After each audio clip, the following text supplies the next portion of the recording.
भारत में फैला तीसरी लहर के आने का डर। दुनिया देखेगी कोरोना की दूसरी लहर से भी ज्यादा खौफनाक मंजर। दोस्तों, देश दुनिया में तबाही मचा रही कोरोना के नए अवतार ओमिक्रॉन ने अब भारत को भी अपना शिकार बना लिया है।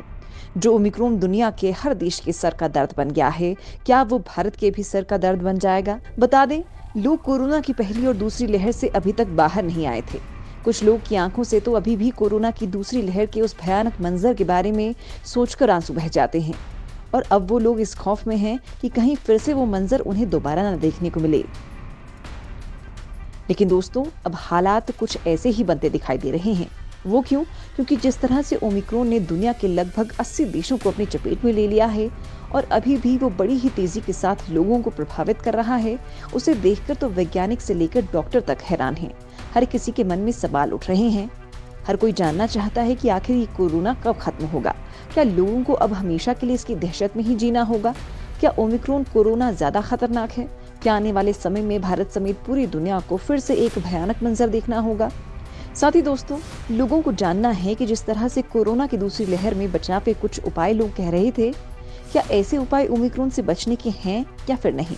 दोस्तों, इस तरह के तमाम सवालों का जवाब आज मैं आपको इस वीडियो में दूंगी, लिहाजा आपको ये वीडियो बिना स्किप किए पूरा देखना होगा। दुनिया को सुनाई दे रही कोरोना की तीसरी लहर के कदमों की आहट। क्या दी WHO ने बड़ी चेतावनी? क्या है ओमिक्रॉन से बचने के उपाय? क्या महाराष्ट्र में जनवरी तक आएगी ओमिक्रॉन की लहर? क्रिसमस को देखते हुए मुंबई में 16 से 31 दिसंबर तक लगी धारा 144। दोस्तों, भारत को ओमिक्रॉन के बढ़ते मामलों को देखकर बड़ा झटका लगा है, जिसको लेकर भारत अभी तक बिना चिंता किए लोगों को संदेश दे रहा था कि आप लोग ज्यादा घबराइए मत, ये इतना खतरनाक नहीं है और आपको ज्यादा नुकसान नहीं पहुंचाएगा। अब वही भारत अब चिंता में डूब गया है, क्योंकि पिछले 2 दिनों में ओमिक्रॉन के मामलों ने एकदम से रफ्तार पकड़ ली है और अब लग रहा है कि सच में देश के अंदर कोरोना की तीसरी लहर आने वाली है। अब लोगों के मन में भी बहुत सारे सवाल हैं, हर कोई दहशत में है। आज मैं आपको आपके हर सवाल का जवाब दूंगी, लेकिन उससे पहले मैं आपको बता देती हूँ कि आज देश में कोरोना का ताजा आंकड़ा क्या कह रहा है। दोस्तों, पिछले 3 दिनों में कोरोना ग्राफ नीचे आ रहा था, लेकिन आज ये कोरोना ग्राफ फिर से बढ़ता देखा गया है।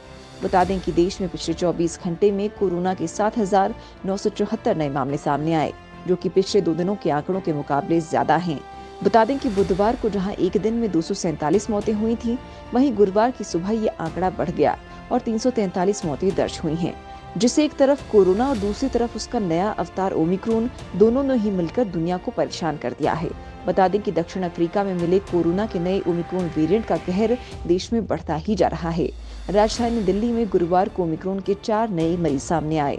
इसके साथ ही दिल्ली में ओमिक्रॉन संक्रमितों की संख्या बढ़कर 10 पहुंच गई है। भारत में ओमिक्रॉन का पहला केस 2 दिसंबर को कर्नाटक में आया था। तब से अब तक देश के 11 राज्यों तक ये पहुंच चुका है। देश में ओमिक्रॉन के अब तक 77 केस सामने आ चुके हैं, जबकि हाल ही में तेलंगाना के हैदराबाद में ओमिक्रॉन के 3 नए मामले सामने आए थे, जिसके बाद से अब भारत सरकार के भी कान खड़े हो गए हैं। बता दें कि इन संक्रमित लोगों में एक 7 साल का बच्चा भी है, जिसको ओमिक्रॉन ने अपना शिकार बनाया है। रिपोर्ट्स के मुताबिक आपको बताएं तो 12 दिसंबर को हैदराबाद अंतर्राष्ट्रीय हवाई अड्डे पर पहुंचे 24 वर्षीय केन्याई महिला और 23 वर्षीय सोमालियाई व्यक्ति को ओमिक्रॉन से संक्रमित पाया गया है और साथ ही एक और 7 वर्षीय बच्चा जो कोलकाता से हैदराबाद आया था, वो भी इस वायरस से संक्रमित मिला है। हालांकि तेलंगाना सरकार ने पश्चिम बंगाल को इसकी जानकारी दे दी है। दोस्तों, इससे पहले मंगलवार शाम को महाराष्ट्र में ओमिक्रॉन के 8 नए मामले सामने आए थे। इनमें से 7 मुंबई के थे और किसी भी मरीज का संबंध अंतर्राष्ट्रीय यात्रा से नहीं था।